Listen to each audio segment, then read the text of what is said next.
Assalamualaikum warahmatullahi wabarakatuh. Nama saya Divla Gafirah dari kelas 11 IPA 1. Di sini saya akan menjelaskan tentang hak asasi politik. Yang pertama, saya akan menjelaskan hak asasi manusia dulu. Nah, pengertiannya itu hak asasi manusia adalah sebuah konsep hukum dan normatif yang menyatakan bahwa manusia memiliki hak yang melekat pada dirinya. Setiap manusia yang ada di dunia ini memiliki hak dan kewajiban yang harus dijalankan. Hak asasi manusia adalah hal yang mendasar dan utama dan harus dimiliki oleh manusia sebagai bentuk pembelaan keberadaan hak manusia itu sendiri. Nah, hak asasi manusia itu memiliki berbagai macam, terutama hak asasi politik. Di sini saya akan menjelaskan hak asasi politik. Nah, pengertian itu adalah sebuah hak yang dimana untuk ikut andil dan berperan dalam sebuah bentuk pemerintahan yang ada pada sebuah negara. Nah, hak asasi politik ini memiliki contoh-contoh. Nah, yang pertama yaitu hak untuk memilih dalam sebuah kegiatan pemilihan. Yang kedua, hak untuk dipilih dalam sebuah bentuk kegiatan pemilihan. Dan yang ketiga, hak yang dimana dimiliki setiap orang untuk memiliki kebebasan dalam ikut serta kegiatan pemilihan. Nah, hak asasi politik ini memiliki aturan hukum. Nah, yang pertama itu ada hak memberikan suara atau memilih atau right to vote, diatur dalam pasal 1 ayat 2, pasal 2 ayat 1, pasal 6A ayat 1, pasal 19 ayat 1, dan pasal 22C ayat 1 Undang-Undang Dasar 1945. Pengaturan ini menegaskan bahwa negara harus memenuhi hak asasi setiap negaranya, khususnya dalam keterlibatan pemerintahan dalam pemilu, pilpres, dan pilkada.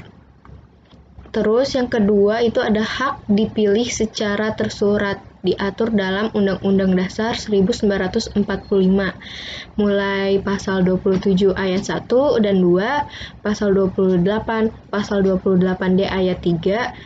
Pengaturan ini menegaskan bahwa negara harus memenuhi hak asasi setiap warga negaranya dalam keterlibatan pemerintahan untuk dipilih dalam pemilu, pilpres, dan pilkada.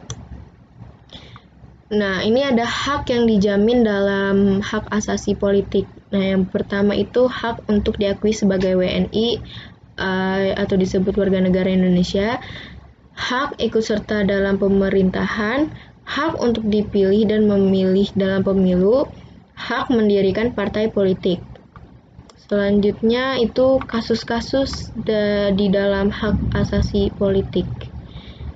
Nah, yang pertama ini ada korupsi. Korupsi itu tidak ada jalan pintas untuk memberantasnya. Jika dibiarkan terus-menerus dan tanpa tindakan tegas, korupsi akan menggagalkan demokrasi dan membuat negara dalam bahaya kehancuran. Politisi di negeri ini sudah mulai banyak yang tergiur dengan uang berlimpah, jabatan dan kedudukan yang tinggi. Mayoritas mereka lupa dengan tugasnya dan janjinya yang selalu diucapkan saat kampanye. Terus selanjutnya ada suap.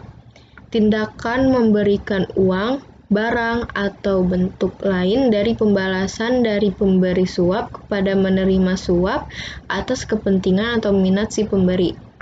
Nah, biasanya mereka melakukan itu demi jabatan untuk menyukseskan perkaranya dengan mengalahkan lawannya. Nah, biasanya dari kedua kasus ini tuh sering banget di berita-berita Indonesia, dan juga di Indonesia ini sudah dicap paling banyak kasus korupsinya di se-Asia. Dan selanjutnya yaitu upaya untuk mengatasi pelanggaran hak asasi politik. Yang pertama itu para politikus harus memenuhi kewajibannya.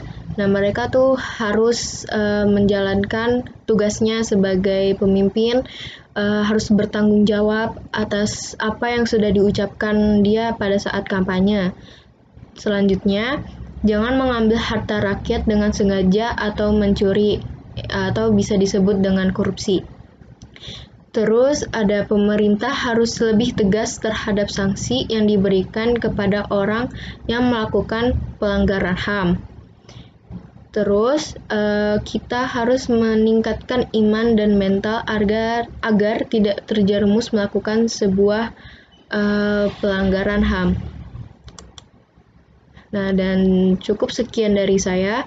Wassalamualaikum warahmatullahi wabarakatuh.